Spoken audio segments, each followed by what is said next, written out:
Reliever Roundup and Bullpen Bonanza is brought to you by Sport Relay. Honest, unbiased, and apolitical. Sport Relay, your connection to the diamond. And by A Complete History of the Major League Baseball Playoffs, Volumes 1 and 2 by Evan Thompson. Relive the glory, A Complete History of the Major League Baseball Playoffs. This week on Reliever Roundup and Bullpen Bonanza, we go through the top relief pitching stories from the week, including the Day of Horrors on Tuesday, May 6th. We give updates on some key injuries. We reveal the team power rankings and individual power rankings from the end of Week 6. And we have a conversation with our special guest, Jose Romero from the Arizona Republic. Stay tuned. Reliever Roundup and Bullpen Bonanza begins now.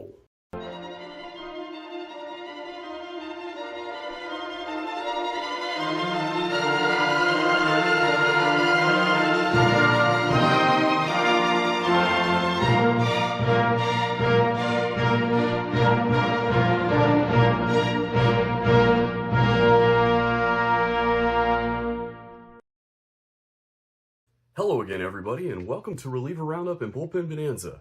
I'm your host, Evan Thompson, Editor-in-Chief, National Writer, and Athletics Writer at Sport Relay. I also wrote these two books. If you haven't bought them yet, please do. There are links in the description box. I would be oh so very grateful. We have just completed the 6th week of the 2025 season. Our statistics for this episode include all games through the end of play on Wednesday, May 7th. Let's take a look at some of the biggest stories from the past week in the world of relief pitching. Tuesday night, May 6th, was a tough night for relief corps all around the league. 8 different games saw relief meltdowns, and 7 saw it happen to both teams. Game 1 of the doubleheader between the Cleveland Guardians and Washington Nationals, each team had a broken egg. When Kyle Finnegan closed the game for the Nationals, he didn't even get a goose egg since he gave up a run, but at least he still closed out the win. Marlins and Dodgers. Marlins got a broken egg in the 7th, but still won the game on a walk-off single in the bottom of the 10th. Since that run was unearned, the Dodgers did not get a broken egg in the game at all, even though they lost. Padres and Yankees. Tim Hill got a broken egg for the Yankees in the 7th, but the vaunted Padres pen turned around and gave up 10 runs in the bottom of the 7th. Both Adrian Morejon and Wandy Peralta gave up broken eggs. What was a close game turned into a laugher. Reds and Braves. Broken egg by Daisbel Hernandez of the Braves in the 8th. Broken egg by Emilio Pagan of the Reds while trying to close the game in the bottom of the 9th. Braves won on a walk-off single in the 10th, scoring an unearned run. Giants and Cubs. Yikes.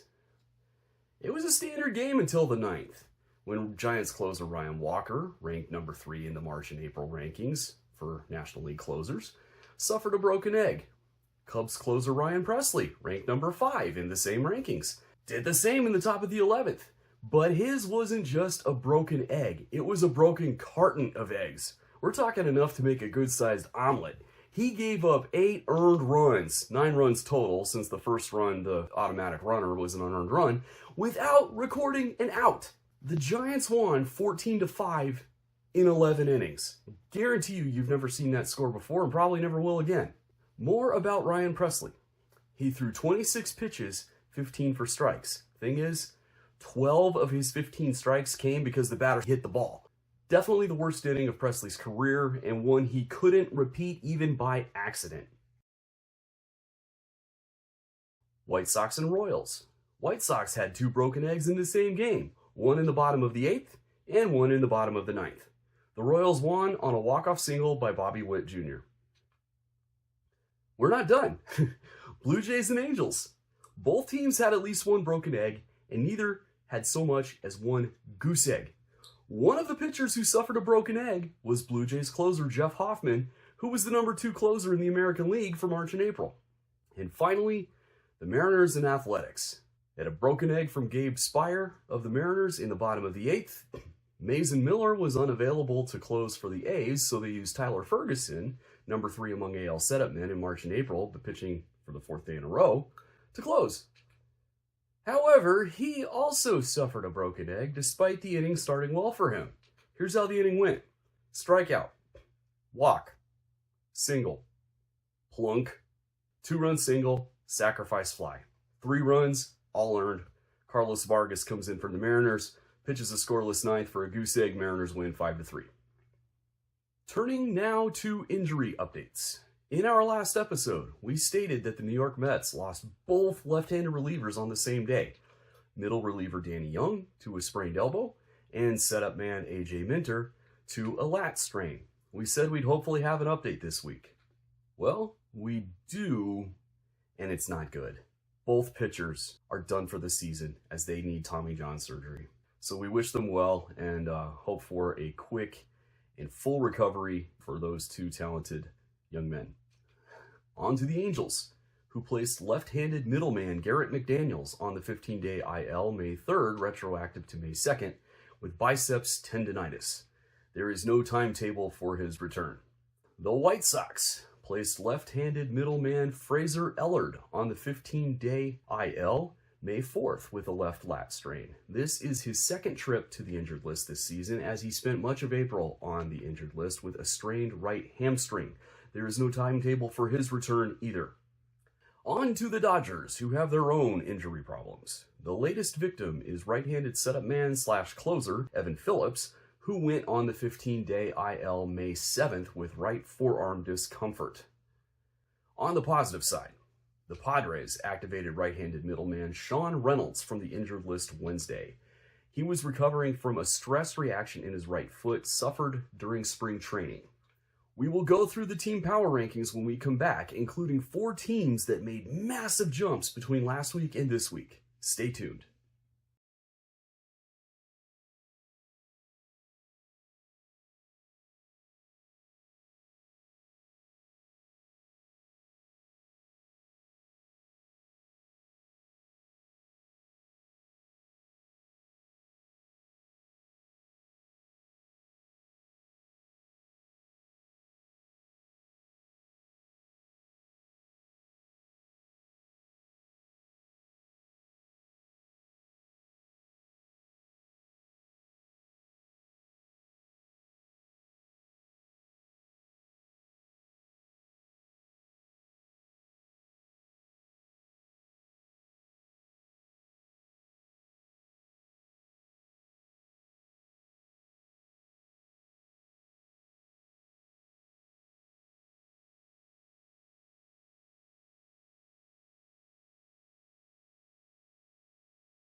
Welcome back to Reliever Roundup and Bullpen Bonanza. It is time for the Team Relief Corps Power Rankings as of the end of Week 6.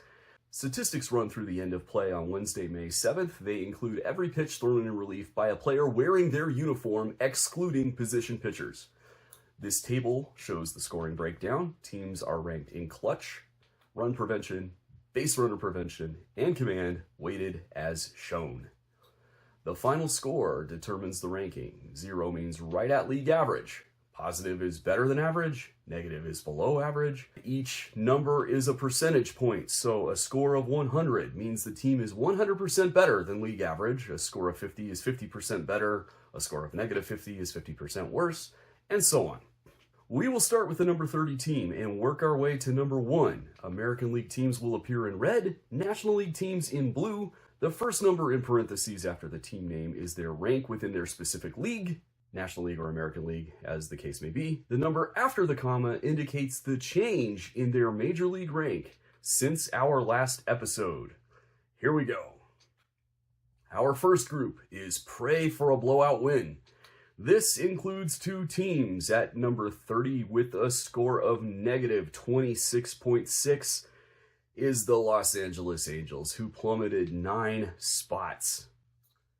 Number 29 with negative 22.1 is the Washington Nationals, who climbed 1 spot. The next group, stock up on Tums, also has 2 teams. Number 28 is the Chicago White Sox, scoring negative 19.1 and climbing 1 spot. At number 27, with negative 10.7 and dropping 7 spots, is the Baltimore Orioles. In the lots of work to do group, we have 4 teams. Number 26, with negative 8.6 and climbing 1 spot, the Atlanta Braves. With negative 7.2 is our number 25 team, one that climbed 3 spots, the Colorado Rockies. At number 24 overall, after dropping a spot, with negative 4.4, the Tampa Bay Rays. Coming in number 23, after plunging 8 spots, with negative 3.3, is the Arizona Diamondbacks. Slightly below average, has 3 teams this time around. Number 22, after climbing 2 spots, is the St. Louis Cardinals with a score of negative 2.8. 21st, after dropping 3 spots and with a score of negative 1.9, is the Texas Rangers. At number 20, after dropping 1 spot, scoring negative 1.7, the Chicago Cubs. The average has 3 teams in the group. Number 19, with 0.8, and after climbing 7 spots, is the Minnesota Twins. Number 18, with 1.5, after also climbing 7 spots, is the Milwaukee Brewers. And coming in 17th, with 2.8, is the Philadelphia Phillies. NC there stands for no change. Our next group, slightly above average, has 3 teams. Number 16, after falling 5 spots, with 4.9, the New York Yankees. At number 15, after falling 1 spot, with 5.2, the Boston Red Sox. And number 14, after climbing 2 spots, with 5.3, the Pittsburgh Pirates. The Very Good has 4 teams in this go-around. This quartet includes the number 13 Detroit Tigers, who climbed 9 spots with a score of 12.0. Number 12, with a score of 12.4, is the Toronto Blue Jays. At number 11, after falling 1 spot, with a score of 18.1, is the Cincinnati Reds. And at number 10, after climbing 3 spots, with 19.8, is the Los Angeles Dodgers. Our next group, better take an early lead, also has 4 teams.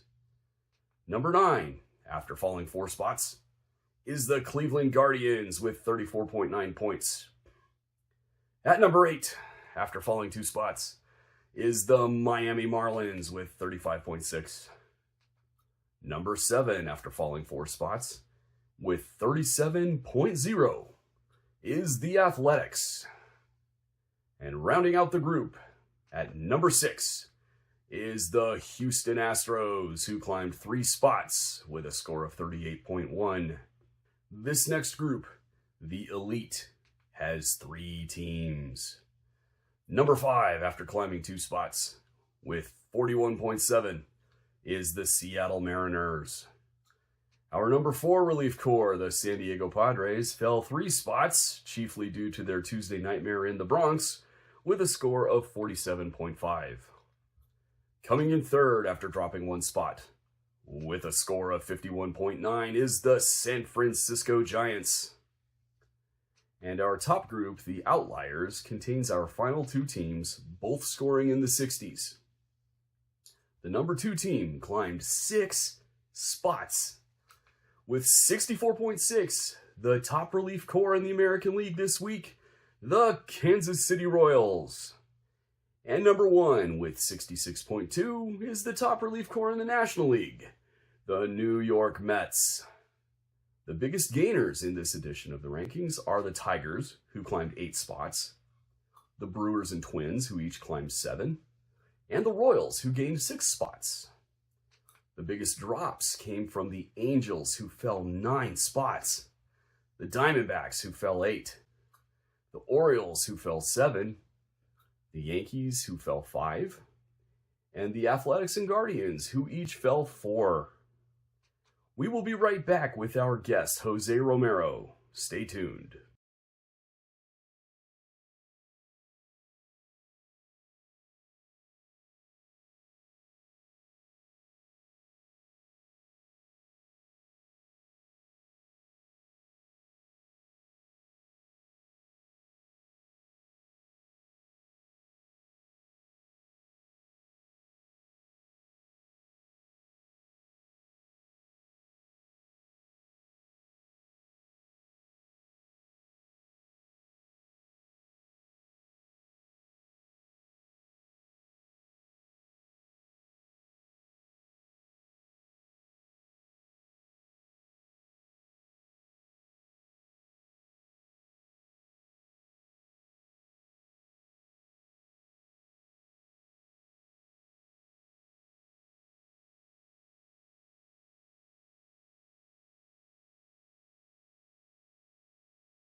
Welcome back to Reliever Roundup and Bullpen Bonanza. I have Jose Romero here with me. He has covered the Seattle Mariners for the Seattle Times. He's worked for the Associated Press. He's worked for CBS Sports.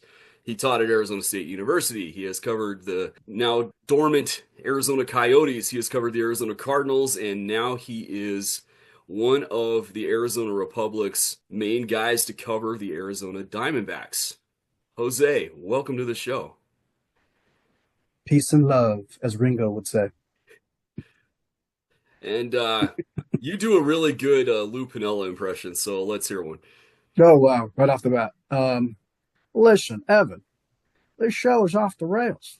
We got to do something about this show. Who are these people you're putting on the show? This Romero guy?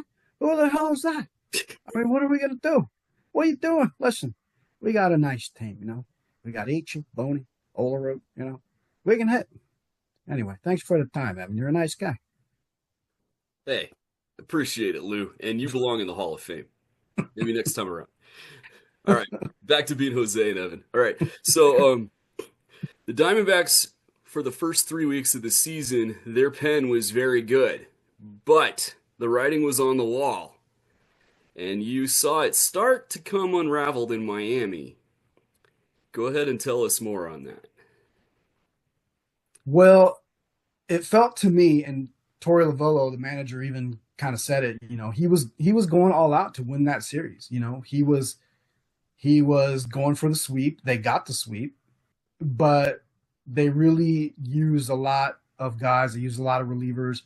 None of the starters got hurt, but it was a situation where once they got into any kind of a jam and gave the Marlins a chance to get back into the game, the call to the pen was made. So you got guys going in there maybe earlier than they figured they would, or you have guys, you know, you might have a guy doing a back to back.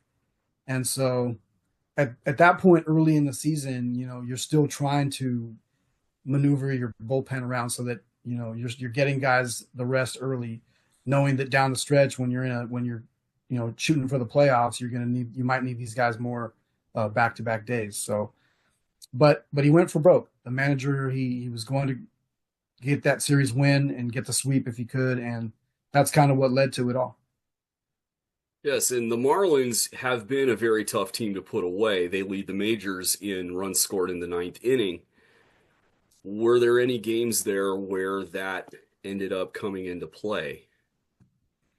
Yeah, I mean, listen, that Miami, they're scrappy. I mean, give them credit.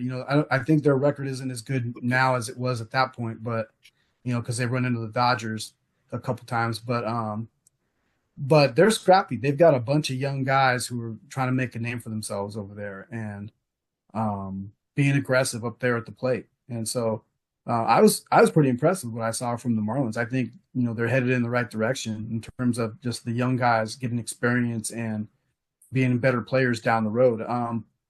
As far as the Diamondbacks, I mean, you gotta put away teams that you are better than on paper. I guess you got to get wins somewhere, wherever you can. Knowing that the schedule has its ups and downs, and opponents get tougher, just like right now with the Mets and the Dodgers in town. So yeah, I think that opponents are, especially that don't have a whole lot to lose, like the Marlins. They were out there trying to swing away and be aggressive, and they rallied a couple times, couldn't get any wins, but they were right there. And the Diamondbacks, when the season started, they had some very good relievers, but there was a huge difference between their A squad of guys like AJ Puck, Shelby Miller, Justin Martinez, Jalen Beeks, Ryan Thompson, and the B squad. Can you tell us more about that? Yeah, I mean, you're right. You'd like to think that Kevin Ginkel and Joe Mantiply and Ryan Nelson, Bryce Jarvis, you like to think that those guys I don't calling them the B team, is not really what I want to do, but these are kind of like the secondary guys in that bullpen. And so, but you still had quality there with that group. And then, Joe Mantiply just couldn't get it going. He struggled early right off the bat. He goes down to the minors. Jarvis struggles. He goes down to the minors. Ginkel was on the IR, the injured list until recently. So you're bringing up these guys who are kind of unproven and, had good spring trainings. Juan Murillo, Jose Castillo, good spring trainings. Gilbert Diaz, another swing guy who can start and relieve. But these guys are kind of pressed into action right away. And that takes your B team to your C team, basically, right? So, you have all these guys that are up now in the bullpen that are probably still should be in Reno. Yeah, and injuries have also taken a toll on the Diamondbacks. AJ Puck and Justin Martinez are both out. What's the latest on both of those? Yeah. Okay. So Justin is starting his throwing program. He was supposed to start it yesterday, May 7th. And so he's trending in the right direction, but who knows how long that's really going to take. AJ Puck is also supposed to be starting his throwing program here pretty soon. But that guy, he's been out for a while. So, and I think that's really a big key right there, because AJ Puck is a guy who can not only close, but he's, very good setup guy. And so this is a guy who can perform two roles. And when the season started, he was one of the closers, or he was the closer. So missing him is, that's a big void to fill. And they haven't really been able to fill it because Justin Martinez has not, he's had his arm issues. And, you put in Shelby Miller to try to close a couple of games, and he hasn't been very effective at it. Solid setup guy, and that's his role, right? But putting him in as a closer maybe isn't the ideal situation. So Torrey is really just kind of trying to find the right people here. He's just trying to find the combination or the right guy in the right situation to come in and get the job done. And nobody seems to be doing it. And I don't mean everybody, but it just seems like Jalen Beeks, I think, has been very solid, been outstanding, a great find and a great pickup. But the rest of the guys, just a lot of inconsistency out there. And that's to be expected, I guess, when you have, guys up from Reno who are trying to pitch and trying to being placed in high leverage situations. Yeah, now the Diamondbacks dodged a bullet with AJ Puck not needing surgery for the flexor injury in his left elbow, correct? So the Mets, however, who had two great left-handed pitchers in their pen, they did not dodge that bullet because both Danny Young, their excellent middle reliever, and their excellent setup man, AJ Minter, need season-ending surgery. But the Mets have been able to absorb that, as you saw earlier this week. What did you see from the Mets pen? Yeah, I did Monday's game and yesterday's game, and they're just really impressive. I mean, Huascar Brazoban in particular, I thought was really impressive. Arm angles, throwing strikes, throwing nasty pitches. I mean, um, just a tough guy to hit. And Torey Lovello said it. He said, our team has to be able to hit any kind of starting pitching. The Diamondbacks have obviously been a pretty good team, scoring late in games. But this Mets bullpen, man, it was very impressive in close games and a couple of close games, or at least the first game was pretty close on Monday. And they got the job done. And the Diamondbacks were kind of, they created kind of their own mess. Credit to the Mets bullpen for closing out these games, but the Diamondbacks had opportunities to win that first game. You get thrown out at second base. Guys getting thrown out trying to steal Alec Thomas towards the end of the game in the ninth inning there on Monday. You've got a long single off the wall, 412-foot single that you only get guys on first and second out of that, and 2 runs scored on there, but you should have had second and third at the very minimum. The Diamondbacks are kind of shooting themselves in the foot, so to speak. But the Mets bullpen and the Mets even their starting pitching, I thought was really impressive. Especially Senga was really good yesterday, and he wasn't so good in the last time they played him in New York. When the Diamondbacks are at full strength, what can you tell fans who haven't seen them very much about the Diamondbacks pen when it is at full strength? Which guys are the ones to watch? Which ones are exciting ones to watch? Well, yeah, it's definitely Puck when he's back. AJ Puck. It's Shelby Miller in a seventh inning roles. It's Jalen Beeks as coming out of the pen also in a situational position. Ryan Thompson, when he's at his best, is pretty effective as well. I mean, these guys, they've proven it. They've shown they can get outs. Ryan Thompson's been here for a couple of years. He was on that World Series run team. So Martinez, obviously, he can throw 100 miles an hour when he's right. His velocity's down, 5 ticks. And there's a difference between 93, 94 and 98, 99. So Ryan Nelson, not bad as a middle relief guy. I think he'd probably like to be a starter, but this is a guy who can give them innings and he can get outs. Ginkel is a power pitcher. Kevin Ginkel comes out of the bullpen, another situational guy who has closer stuff. And that's the bullpen. I mean, those are the frontline guys. And in some form or another, they haven't all been there together. They really haven't been all together for long stretches of time. And that is impacting where the team is right now.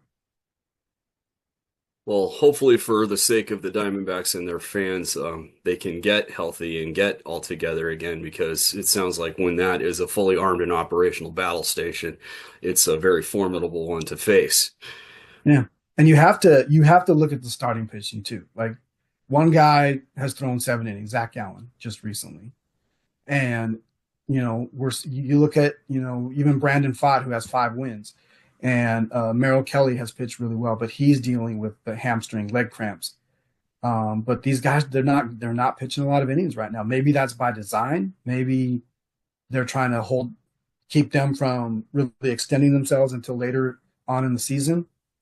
But you'd ideally like to get 6, right? And we see a lot of starting pitchers here who are only going 5 innings, and then that taxes your bullpen. I don't think Eduardo Rodriguez is where he wants to be. He's been great with strikeouts, but he's given up 4 runs a game pretty much, and they're not really scoring for him on offense. Corbin Burns is definitely not what they had hoped for, at least right now. He should be able to come around, but they had to push the start back until Saturday. So that's still an ongoing thing. That's supposed to be the strength, right?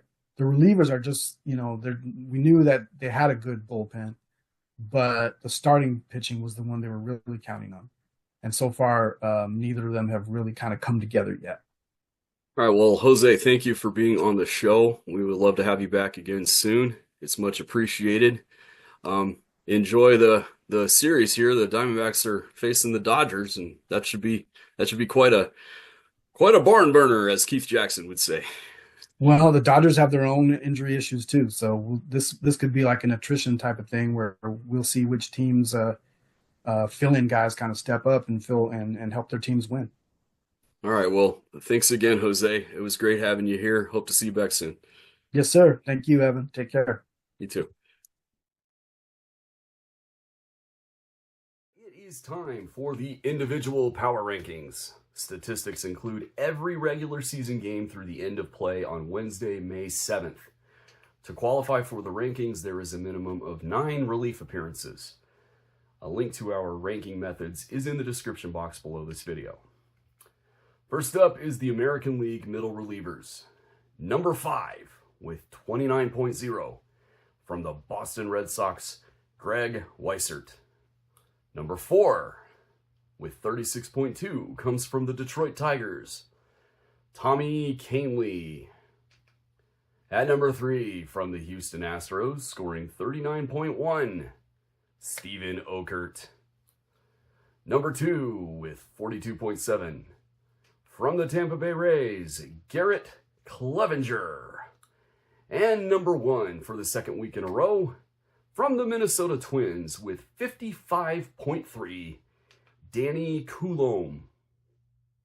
Now the National League middle relievers. Number 5 comes from the Philadelphia Phillies with a score of 29.4, Tanner Banks. Number 4 won't be in the rankings much longer since he's injured and out for the season, but we kept him here to show you how well he was doing. From the New York Mets with a score of 31.0, Danny Young. Get well soon, Danny. At number 3, with a score of 31.3, from the Pittsburgh Pirates, Justin Lawrence. At number 2, with a score of 41.7, from the San Francisco Giants, Randy Rodriguez.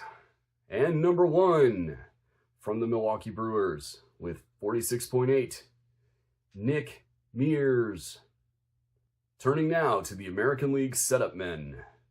Number 5 has 103.8 points from the Athletics, Tyler Ferguson. Number 4 with 104.0 from the Cleveland Guardians, Hunter Gaddis. Number 3 with 114.9, also from the Athletics, Justin Sterner. Number 2 with 124.6 from the New York Yankees, Fernando Cruz. And number 1 by a comfortable margin with 143.9 from the Kansas City Royals, Lucas Erceg for the second week in a row. Next, the National League setup men. At number 5 with 100.1 from the Miami Marlins, Calvin Fauché. Number 4 with 101.8, also making his last appearance in this list due to the season-ending injury. Again, we kept him in here to show you how well he was doing. From the New York Mets, AJ Minter. Number 3 with 104.3 from the San Francisco Giants, Hayden Birdsong. At number 2 with 111.4, also from the Miami Marlins, Jesus Tinoco. And number 1 by a comfortable margin with 125.9 from the San Diego Padres, for the third straight week, Jason Adam. The American League closers, number 5 from the Tampa Bay Rays, and with 104.4 points, Pete Fairbanks. At number 4 with 110.7 points from the Minnesota Twins, Joan Duran. Number 3 from the New York Yankees with 120.8, Luke Weaver. Number 2 comes from the Houston Astros with 138.3, Josh Hader. And number 1 for the third week running with a mind-boggling 191.9 From the Seattle Mariners, Andres Munoz. And finally, the National League closers. Number 5 is a newcomer with 73.7 from the Colorado Rockies, Seth Halverson. Number 4 with 81.6 from the San Francisco Giants, Ryan Walker. And now a huge jump as we reach the top 3 in the National League in the closer department. Number 3 with 109.1 from the New York Mets, Edwin Diaz. Number 2 from the Philadelphia Phillies with 123.2. For the 3rd week in a row, Jose Alvarado. And number 1 by a significant margin once again with 177.3 from the San Diego Padres, Robert Suarez. That concludes this installment of Reliever Roundup and Bullpen Bonanza from Sport Relay. Join us next time when we'll be on location and we'll reveal our weekly power rankings for Week 7. I'm Evan Thompson. Thanks for watching, and we'll see you next time. Thank you for watching this episode. If you enjoyed it, please give it a like. Click subscribe so you'll never miss an episode of this show or of our other show, Trade Trees. Tell your friends and baseball contacts. If you haven't done so yet, consider buying my books, A Complete History of the Major League Baseball Playoffs, Volume 1 and Volume 2. There are links in the description box below this video. And finally, bookmark and regularly visit sportrelay.com. Until next time, this is Evan Thompson saying so long for now.